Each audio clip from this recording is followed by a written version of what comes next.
दोस्तों ओम नमः शिवाय। दोस्तों स्वागत है आप सभी लोगों का एक बार फिर से YouTube चैनल द वास्तु शास्त्र वॉइस में। दोस्तों पूरे 500 सालों के बाद बन रहा है दिव्य सहयोग 18 सितंबर हरतालिका तीज। इस दिन यानी हरतालिका तीज के दिन चुपचाप गाय को खिला दें। यह एक छोटी सी चीज, रोड़पति भी होंगे, करोड़पति ही मिलेंगे। सभी संकटों और कष्टों से मुक्ति, मृत्युदंड, पितृ दोष से तुरंत होगा खत्म। पूरे साल आपके घर में भरे रहेंगे अन्न धन के भंडार। यूं कहें कि आपकी 7 पुश्तें तक करेंगी रुपयों पैसों पर राज। दोस्तों साथ ही दिनों दिन तक बैंक बैलेंस बढ़ता चला जाएगा, सभी दुख दूर हो जाएंगे और सुख आपके पास आ जाएगा एवं सुख आपके कदम तुम एंगे। साथ साथ भगवान शिव, माता पार्वती की सदैव आपके ऊपर कृपा बरसाएंगी। भगवान भोलेनाथ बहुत प्रसन्न हो जाएंगे यदि आप यह एक छोटी सी चीज चुपचाप खिला देते हैं गाय को हरतालिका तीज यानी कि 18 सितंबर को। तो यकीन मानिए दोस्तों, तत्काल गरीबी आपके जीवन से समाप्त हो जाएगी। जो भी जीवन के दुख, दर्द, संकट, कष्ट है, उन सभी से आपको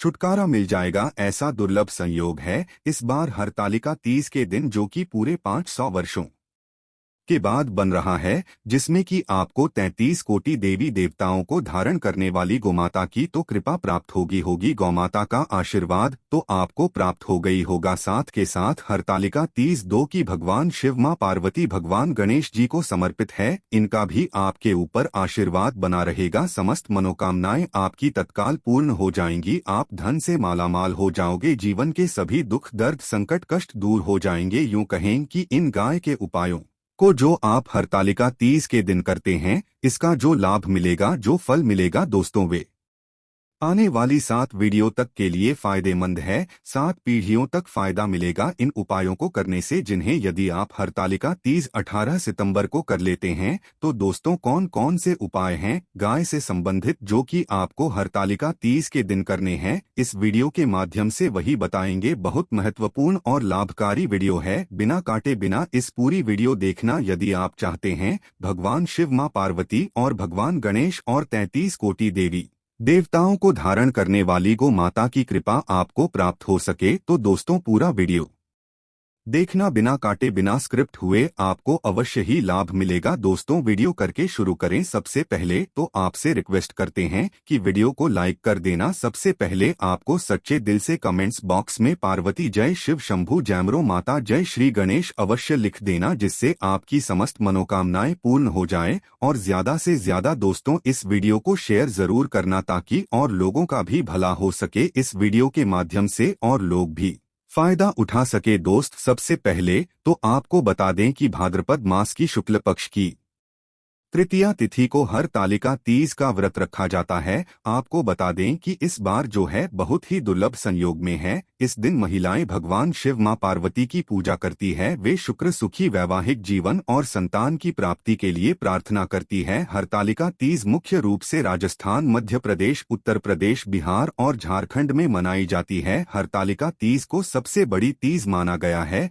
हरतालिका तीज इससे पहले हरियाली तीज और कजरी तीज मनाई जाती है। आपको बता दें हरतालिका तीज व्रत के पुण्य प्रभाव से अखंड सौभाग्य की प्राप्ति की मान्यता है। इस दिन सुहागिनी महिलाएं निर्जला और निहार व्रत रखकर पति की लंबी आयु के लिए व्रत रखती हैं और कहते हैं कि इस दिन व्रत को रखने से कुंवारी कन्या को भी मनचाहा वर मिल जाता है। आपको बता दें हरतालिका तीज के दिन भगवान श्री गणेश, भगवान शिव और माता पार्वती की पूजा की जाती है। जहाँ दोस्तों भगवान गणेश जी को तिलक करके दूर्वा अर्पित करें, भगवान शिव को फूल, बेलपत्र, शमी पत्र अर्पित करें और माता पार्वती को श्रृंगार का सामान अर्पित करें। तीनों देवी देवताओं को वस्त्र अर्पित करने के बाद हरतालिका व्रत जो है इसके बीच की यह व्रत कथा आपको पढ़नी चाहिए और सुने। इसके बाद भगवान गणेश जी की आरती करें और भगवान शिव, माता पार्वती की आरती करने के बाद उन्हें भोग लगाएं और यथाशक्ति सामर्थ्य के अनुसार प्रसाद वितरण करें। आपकी मनोकामना हो जाएगी।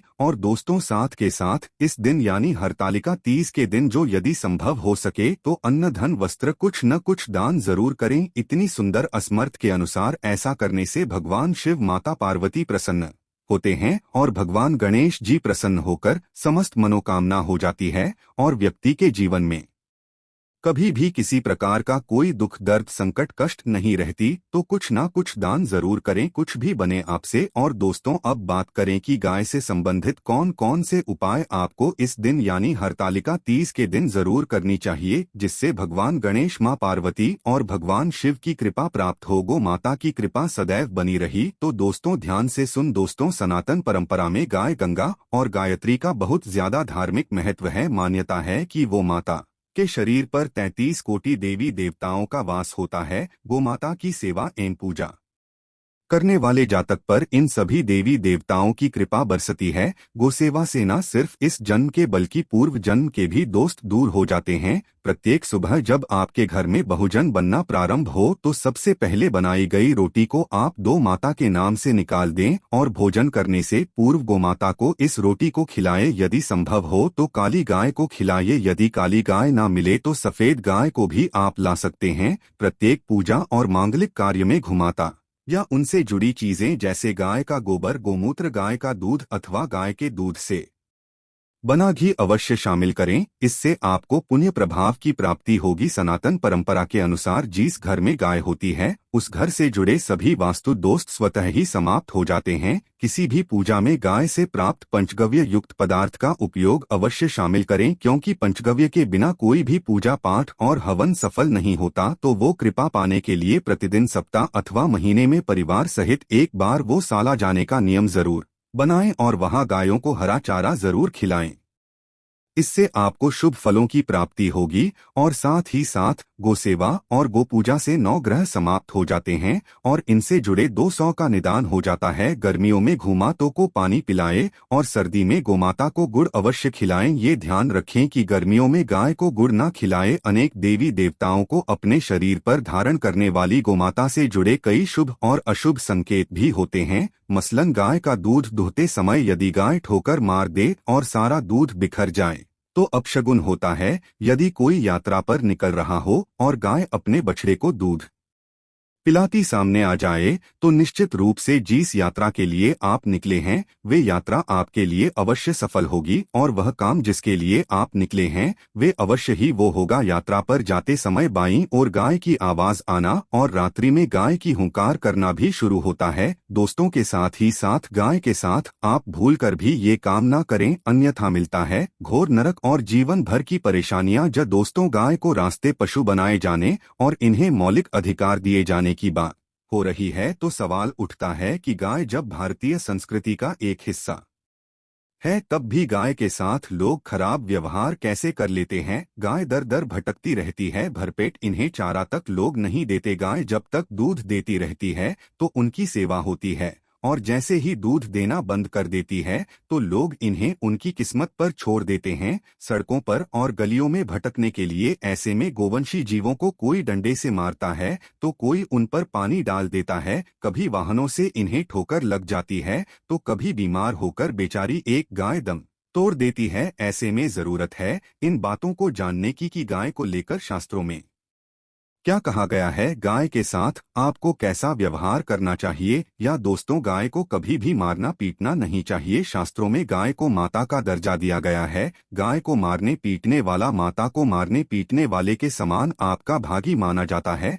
ऐसे घरों को नरक लोक में वर्षों तक कष्ट भोगना पड़ता है, अगले जन्म पशु योनि में मिलता है। कथा है कि गौतम मुनि ने गलती से गाय को डंडा मार दिया था, जिससे गाय की मृत्यु हो गई थी और इस पाप से मुक्ति के लिए इन्हें वर्षों तक तपस्या करनी पड़ी। भगवान श्री कृष्ण जी ने बेल स्वरूप में आए वृतासुर का वध कर दिया था, जिससे मुक्ति के लिए श्री कृष्ण को संपूर्ण तीर्थों को एक कुंड में बुलाना पड़ा और इस कुंड में स्नान से वह पाप मुक्त हो गई थी। या दोस्त, उषा के साथ जो लोग पानी पी रही गाय को भगाते हैं, वे घोर पापी के भागी बनकर नरक भोगते हैं, ऐसा पुराण में बताया गया है। जबकि 2 लोग गाय के लिए प्याऊ और चारा बनवाते हैं, वह माँ भाग्यवान होते हैं। ऐसे लोग घोर पाप से मुक्त होकर स्वर्ग आ जाते हैं और बड़े ही धनवान कुल में जन्म लेकर सुख भोगते हैं। और साथ ही साथ आराम कर रही गाय को कष्ट देकर कभी भी उठाना नहीं चाहिए। कहते हैं कि जिस स्थान पर गाय बैठी है वहां से नकारात्मक ऊर्जा समाप्त हो जाती है। गाय के बैठने की जगह हो जो लोग नियमित साफ रखते हैं वे पूर्वजन्म में किए गए जाने अनजाने में बापू से मुक्ति हो जाते हैं